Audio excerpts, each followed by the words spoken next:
ಭಾರತ ದೇಶದ ಇತಿಹಾಸದಲ್ಲಿ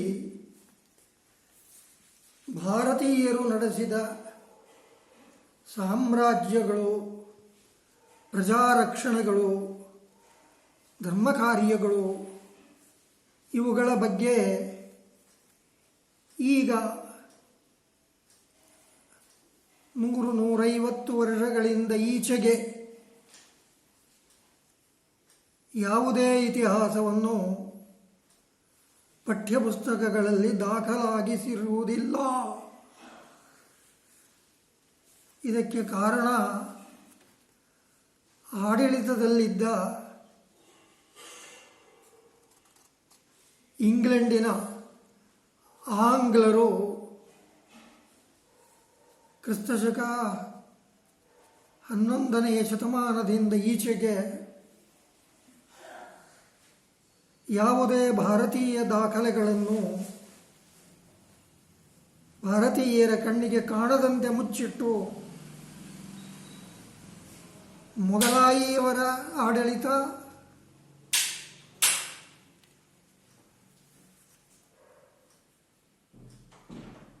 ಮುಂತಾದವುಗಳನ್ನೇ ಸುಮಾರು 200 ವರ್ಷ ಚರಿತ್ರೆಗಳನ್ನು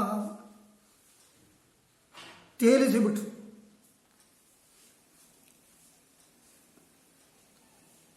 ಆ ಮೊಘಲಾಯಿಯವರ ಆಡಳಿತಗಳಲ್ಲಿ ಅವರು ವಿದೇಶೀಯರಾಗಿ ಅವರ ಸಂಸ್ಕೃತಿಯನ್ನು ನಮ್ಮ ಮೇಲೆ ಹೇರಲು ಕಾರಣವಾದ ಅಂಶಗಳನ್ನು ಸೂಕ್ಷ್ಮವಾಗಿ ಇಂಗ್ಲಿಷನವರು ಚರಿತ್ರೆಯಲ್ಲಿ ಸೇರಿಸಿಬಿಟ್ಟು ಇದಕ್ಕೆ ಮೂಲ ಉದ್ದೇಶ ಹಿಂದೂಗಳ ಅಲ್ಪತನ, ಮೊಘಲಾಯಿಯವರ ಹಿರಿಮೆ ಇದನ್ನು ಎತ್ತಿ ತೋರಿಸಿ ಭಾರತೀಯರಲ್ಲಿ 2 ಗುಂಪುಗಳನ್ನು ತಯಾರು ಮಾಡುವುದು, ಒಬ್ಬರೊಬ್ಬರಿಗೆ ಜಗಳವನ್ನು ಕಲ್ಪಿಸಿ ಯಾವುದೋ ಒಂದು ಪಕ್ಷ ಹಿಡಿದು ಮಧ್ಯೆ ಕೋತಿ ಕಜ್ಜಾಯ ನ್ಯಾಯದಂತೆ ತಮ್ಮ ಹಿರಿಮೆಯನ್ನು ಸಾಧಿಸಿಕೊಳ್ಳುವುದೇ ಈ ಆಂಗ್ಲ ಇತಿಹಾಸಕಾರರ ಬರವಣಿಗೆಯಲ್ಲಿ ಮುಖ್ಯವಾಗಿ ಕಂಡುಬರುವುದು. ಬಾಲ್ಯದಲ್ಲಿ ನಾವು ಅದೇ ಇತಿಹಾಸವನ್ನು ಓದಿ ಇಷ್ಟೇನೇ ಭಾರತದ ಇತಿಹಾಸ ಎಂದುಕೊಂಡದ್ದುಂಟು.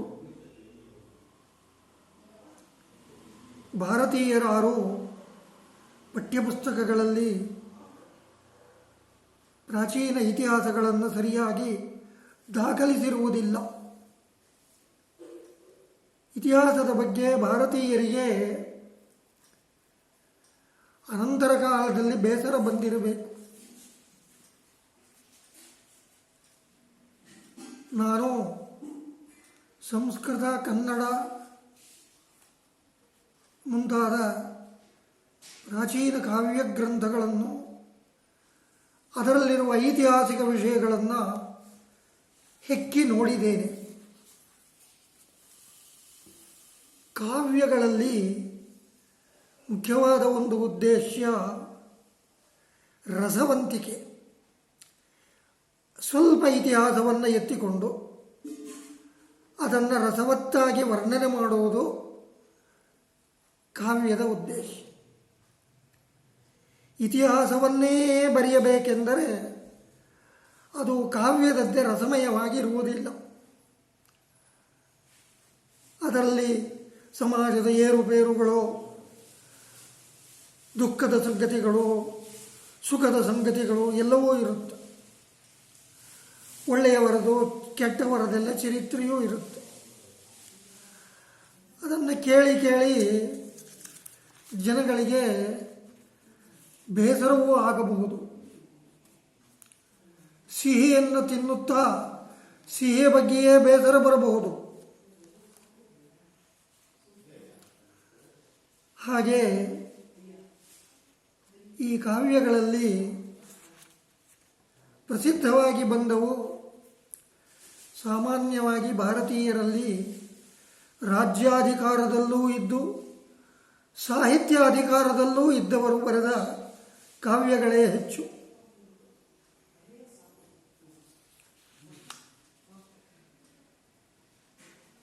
ವೈದಿಕ ಕಾಲದಿಂದ ನಾವು ನೋಡಿದರೆ ವಸಿಷ್ಠರು, ವಿಶ್ವಾಮಿತ್ರರು, ಬೃಹಸ್ಪತಿ ಮುಂತಾದವರು ರಾಜ್ಯಾಧಿಕಾರದಲ್ಲೂ ಇದ್ದು ಶಾಸ್ತ್ರಾಧಿಕಾರದಲ್ಲೂ ಸಮನಾಗಿ ಕೆಲಸ ಮಾಡಿದವರು. ಚಾಣಕ್ಯ, ಭಟ್ಟಿ, ಯುಗಂಧರ ಮುಂತಾದವರು ರಾಜ್ಯ ವ್ಯವಹಾರ, ಶಾಸ್ತ್ರ ವ್ಯವಹಾರ, ಕಾವ್ಯ ವ್ಯವಹಾರಗಳನ್ನು ಸಮನಾಗಿ ಅನುಸರಿಸಿದ್ದರು. ಇಂತಹ ಮಹಾತ್ಮರ ಚರಿತ್ರೆಗಳನ್ನು ಭಾರತೀಯರಿಗೆ ಎಷ್ಟು ಮಾಹಿತಿಗಳು ಸಿಗುತ್ತೆಯೋ ಅಷ್ಟನ್ನು ಒದಗಿಸಿಕೊಡಬೇಕಾದುದು ಈಗಿನ ಕರ್ತವ್ಯ. ಈಗ ಭಾರತೀಯರಾದ ನಮ್ಮ ಮಕ್ಕಳು ಇತಿಹಾಸದಿಂದಲೇ ವಿಮುಖವಾಗಿ ಕೇವಲ ವಿಜ್ಞಾನಕ್ಕೆ ಅಭಿಮುಖವಾಗಿ ಬಿಟ್ಟಿದ್ದಾರೆ. ಇದು ಕೂಡ ಒಂದು ರೀತಿಯಲ್ಲಿ ಪರದೇಶದ ಪ್ರಭಾವಕ್ಕೆ ಒಳಗಾದ ಅಂಶವನ್ನು ಸೂಚಿಸುತ್ತದೆ.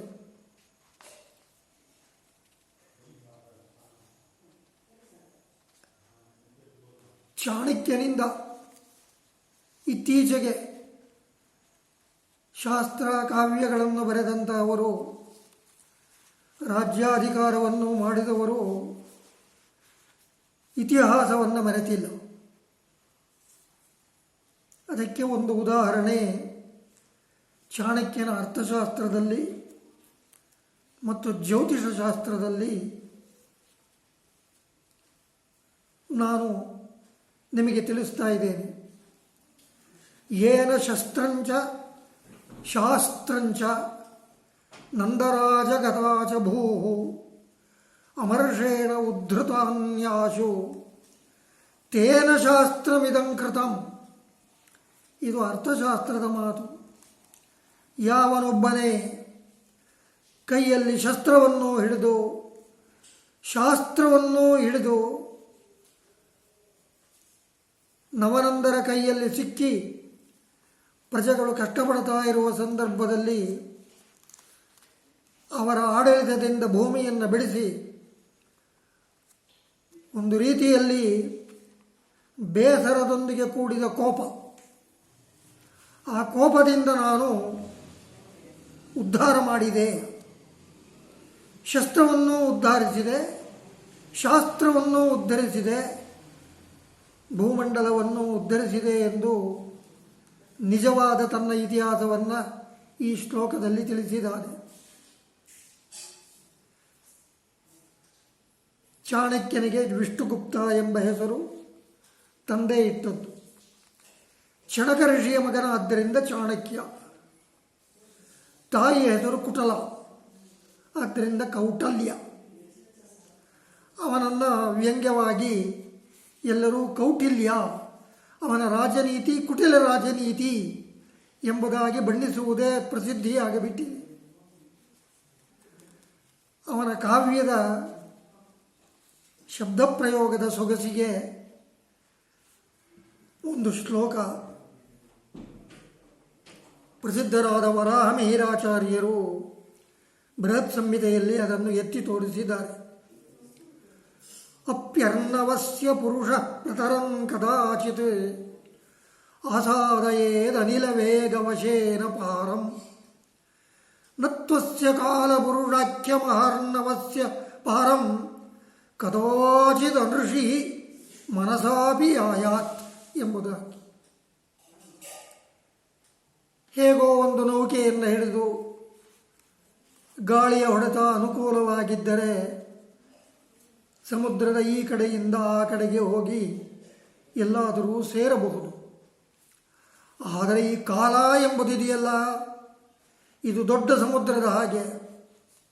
ಋಷಿ ಅಲ್ಲದವರು ಈ ಕಾಲದ ಭೂತಕಾಲ, ವರ್ತಮಾನ ಕಾಲ, ಭವಿಷ್ಯತ್ ಕಾಲಗಳ ವಿಸ್ತಾರವನ್ನು ಋಷಿಗಳಲ್ಲದವರು ಮನಸ್ಸಿನಿಂದಲೂ ಹಿಡಿಯಲಾರರು ಎಂಬುದು ಈ ಶ್ಲೋಕದ ಅರ್ಥ. ಇದೇ ರೀತಿ ಭಟ್ಟಿ ಎಂಬವರು ವಿಕ್ರಮಾದಿತ್ಯನಿಗೆ ತಮ್ಮ ಅಥವಾ ಅಣ್ಣ ಇರಬಹುದು. 4 ಜನ ಮಹಾಪುರುಷರು ವಿಕ್ರಮಾದಿತ್ಯನ ತಂದೆಗೆ. ವಿಕ್ರಮಾದಿತ್ಯ ಎರಡನೆಯವ.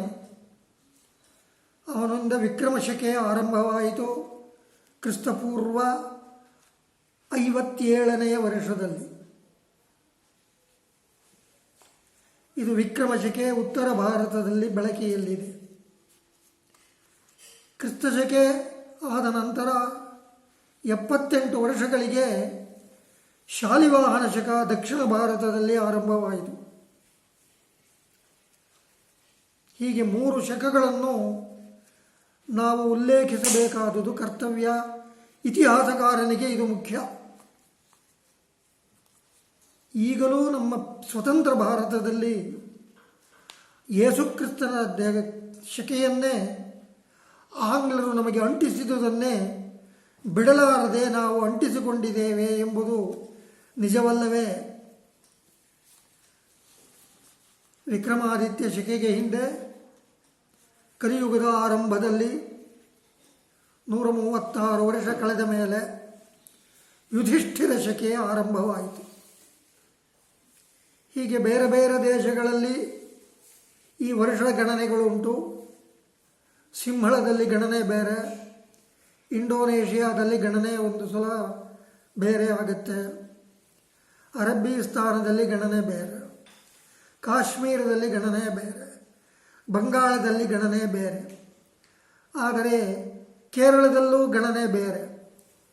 ಇವು ಕೆಲವು ಪ್ರಾದೇಶಿಕ ಶಕಗಳನ್ನು ಬಿಟ್ಟರೆ ಸಾರ್ವತ್ರಿಕವಾಗಿರುವ ಶಕೆ ನಾವು ಇಂದು ಬಳಸಬೇಕಾದುದು ಉತ್ತರ ಭಾರತಕ್ಕೆ ಸೇರಿದ ಹಾಗೆ ವಿಕ್ರಮ ಶಕೆ.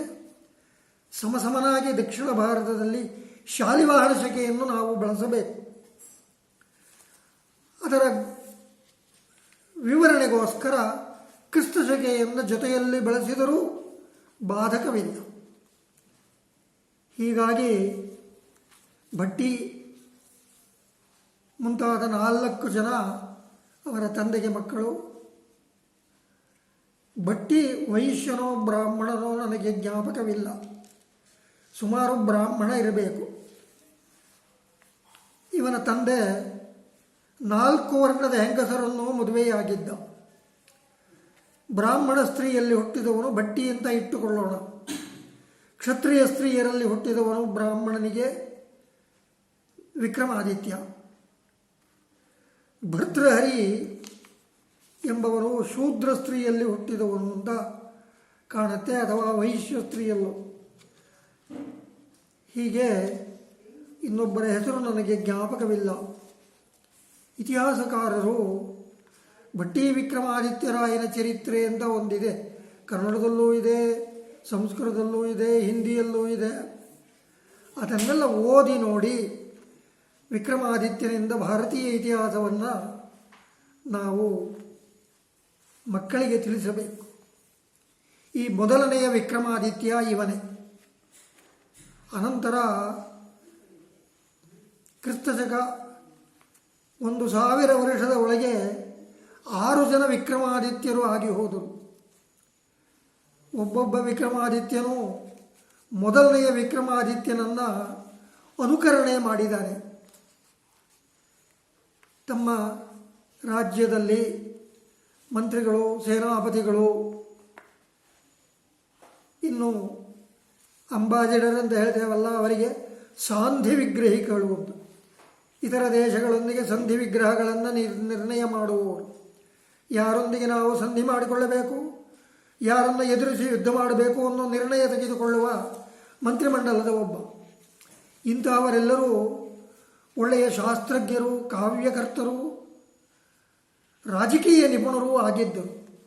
ಇವರ ಚರಿತ್ರೆಗಳನ್ನೆಲ್ಲ ನಮ್ಮ ಈಗಿನ ಭಾರತೀಯ ಮಕ್ಕಳಿಗೆ ತಿಳಿಸಿಕೊಟ್ಟು ಅವರ ಮೂಲಕ ಭಾರತೀಯತೆಯನ್ನು ವಿಶ್ವದಲ್ಲಿ ನಾವು ಪಸರಿಸಬೇಕು ಎಂಬುದು ಈ ಪ್ರಬಂಧದ ಒಂದು ಉದ್ದೇಶ. ಪ್ರಬಂಧ ಪೂರ್ಣವಾಗಿಲ್ಲ, ಮಾಹಿತಿಗಳನ್ನು ಸಂಗ್ರಹಿಸುತ್ತಾ ಇದ್ದೇನೆ. ಇದರಲ್ಲಿ ಸುಮಾರು 7ನೇ ಶತಮಾನದಿಂದ 8-9 ಶತಮಾನಗಳಲ್ಲಿ ಭಾರತೀಯ ಇತಿಹಾಸದ ಮಜಲುಗಳು ಏನು ಇತ್ತು ಎನ್ನುವುದನ್ನು ಆಂಗ್ಲ ಇತಿಹಾಸಕಾರರೇ ನಮಗೆ ಆ ಬಗ್ಗೆ ಯಾವ ಮಾಹಿತಿಯೂ ಸಿಗುತ್ತಿಲ್ಲ ಎಂಬುದಾಗಿ ಬರೆದಿದ್ದಾರೆ. ಏಕೆ ಸಿಗುತ್ತಿಲ್ಲ ಎಂದರೆ, ಆಗಿನ ಭಾರತೀಯರು ತಮ್ಮ ಇತಿಹಾಸಗಳನ್ನು ಕಾವ್ಯ ನಾಟಕಗಳ ಮೂಲಕ ಜನರಿಗೆ ರಂಜನೀಯವಾಗಿ ಪ್ರಸ್ತುತಪಡಿಸ್ತಾ ಇದ್ದರು. ಉದಾಹರಣೆಗೆ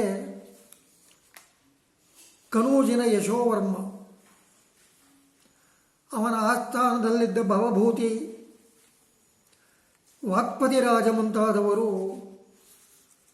ಈಗಿನ ಕಾಂಬೋಡಿಯಾ ದೇಶದವರೆಗೂ ನಮ್ಮ ಭಾರತೀಯ ರಾಜ್ಯ ವಿಸ್ತರಿಸಿದುದನ್ನು ಗೌಡವಹೋ ಮುಂತಾದ ಪ್ರಾಕೃತ ಕಾವ್ಯಗಳಲ್ಲಿ ಐತಿಹಾಸಿಕವಾಗಿ ನಿರೂಪಿಸಿದ್ದಾರೆ. ಒಂದೊಂದು ಸ್ಥಳದಲ್ಲೂ ನಮಗೆ ಸಿಗುವಂತಹ ಜನಗಳ ಸ್ವಭಾವವೇನು, ಪಶು ಪಕ್ಷಿ ಪ್ರಾಣಿಗಳ ಸ್ವಭಾವವೇನು, ಅಲ್ಲಿ ನಮಗೆ ಸಿಗುವ ಖನಿಜಗಳೇನು, ಅಲ್ಲಿಯ ಮರಗಿಡಗಳು, ಅರಣ್ಯಗಳು, ನದಿಗಳು ಹೇಗಿವೆ, ಇದರ ವರ್ಣನೆಗಳನ್ನೆಲ್ಲ ಮಾಡಿದ್ದಾರೆ. ಇತಿಹಾಸಕ್ಕೆ ಇವುಗಳು ಕೂಡ ಮುಖ್ಯವಾದ ಅಂಶಗಳು, ಬರೀ ಆಡಳಿತ ಮಾತ್ರವಲ್ಲ. ಹೀಗಾಗಿ ಶಂಕರಾಚಾರ್ಯರ ಕಾಲ ಅನಂತರ ಬಂದಂತಹ ಭಾರತೀಯ ಇತಿಹಾಸಗಳನ್ನು ಭೂಗತ ಮಾಡಿ ಮುಚ್ಚಿ ಹಾಕಲಾಗಿದೆ. ರಾಮಾನುಜರ ಕಾಲದಲ್ಲಿ ಅವರು ಭಾರತವನ್ನೆಲ್ಲ ಸಂಚಾರ ಮಾಡಿ ದೆಹಲಿಯ ಸಮೀಪದಲ್ಲಿದ್ದ ಮುಸ್ಲಿಮರ ಸಂಬಂಧಿ ರಾಜರನ್ನು ಕೂಡ ತಮ್ಮ ಆಧ್ಯಾತ್ಮಿಕ ವಿಚಾರಕ್ಕೆ ಒಳಪಡಿಸಿ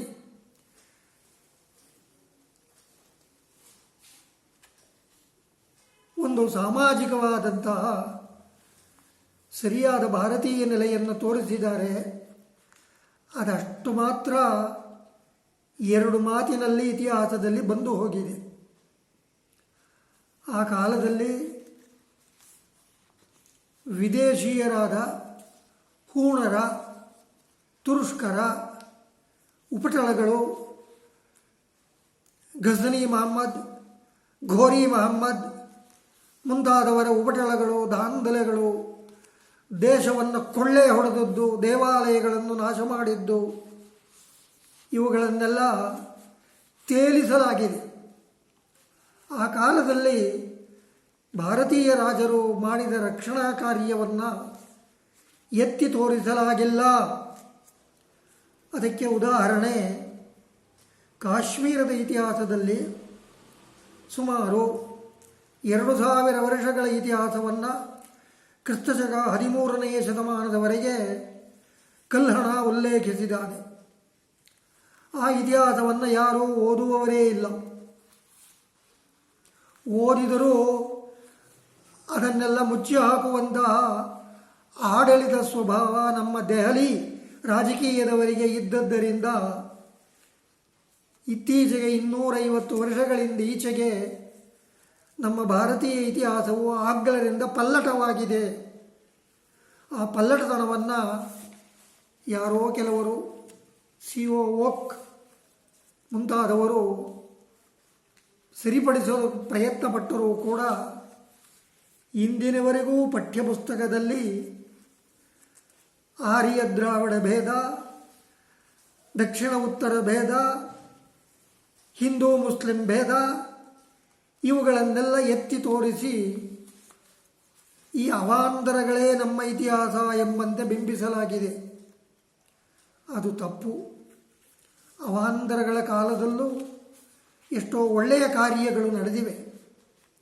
ಈಗಿನ ಕೊರೋನಾ ಪ್ರಸಂಗದಲ್ಲಿ ಎಷ್ಟು ಜನ ನಮ್ಮ ಭಾರತೀಯರು, ಭಾರತ ದೇಶದಲ್ಲಿ ವಾಸ ಮಾಡುವಂತಹ ಎಲ್ಲ ವರ್ಗದ ಜನರೂ ಕೂಡ ಒಳ್ಳೆಯ ಕಾರ್ಯಗಳನ್ನು ಮಾಡ್ತಾ ಇದ್ದಾರೆ. ಅದರಲ್ಲಿ ಈಗ ಗುರುತಿಸಲ್ಪಡುವ ಹಿಂದೂ, ಮುಸ್ಲಿಂ, ಕ್ರಿಶ್ಚಿಯನ್, ಪಾರ್ಸಿ, ಸಿಖ್, ಜೈನ ಮುಂತಾದ ಯಾವ ವಿಭಾಗಗಳು ಕೂಡ ಪ್ರತ್ಯೇಕವಾಗಿ ಏನೂ ತೊಂದರೆಯನ್ನು ಮಾಡದೆ ಎಲ್ಲರೂ ಒಗ್ಗಟ್ಟಿನಿಂದ ಕೊರೋನಾ ಎಂಬ ವೈರಿಯನ್ನು ಎದುರಿಸಲು ಸಿದ್ಧರಾಗಿದ್ದಾರೆ. ಈ ರೀತಿ ಕ್ರಿಸ್ತಶಕ 7ನೇ ಶತಮಾನದಿಂದ 10ನೇ ಶತಮಾನದವರೆಗೆ ನಡೆದ ಇತಿಹಾಸಗಳು ಗ್ರಂಥಗಳಲ್ಲಿ ಅಂತರ್ಗತವಾಗಿ ಹೋಗಿವೆ. ಅವುಗಳಲ್ಲಿ ರಾಜಕೀಯ ವಿಷಯಗಳು, ಸಾಮಾಜಿಕ ವಿಷಯಗಳು ಇವೆ. ಇದರಲ್ಲಿ ಕೆಲವು ಉದಾಹರಣೆಗಳನ್ನು ನಾನು ಇಲ್ಲಿ ಸಂಸ್ಕೃತ ಕಾವ್ಯಗಳ ಮೂಲಕ ಸೂಚಿಸ ಬಯಸುತ್ತೇನೆ. ರಾಮಾನುಜರ ಕಾಲದಲ್ಲಿ ಪರಾಶರ ಭಟ್ಟರ ಕಾವ್ಯ ಯಮಕ ರತ್ನಾಕರ, ಅದು ಆ ಕಾಲದಲ್ಲಿ ರಾಮಾನುಜರ ಕಾರ್ಯಗಳು, ಸಾಮಾಜಿಕ ಕಾರ್ಯಗಳು, ಅವರಿಗೆ ವಿರೋಧವಾದ ರಾಜಕೀಯಕ್ಕೆ ತಿಳಿಯದೇ ಇರಬೇಕು ಎಂಬ ಕಾರಣದಿಂದ ಒಗಟೆಯಂತೆ ಬರೆದ ಕಾವ್ಯ. ಸುಮಾರು ಒಂದು ಶ್ಲೋಕವನ್ನು ನಿಮಗೆ ಹೇಳ್ತೇನೆ.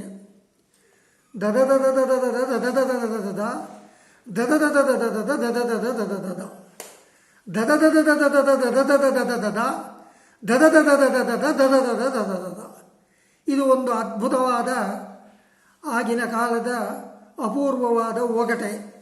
ಅದಕ್ಕೆ ಅವರದೇ ವ್ಯಾಖ್ಯಾನವಿದೆ. ವ್ಯಾಖ್ಯಾನ ನೋಡಿ ಅರ್ಥ ತಿಳಿದುಕೊಳ್ಳಬೇಕು.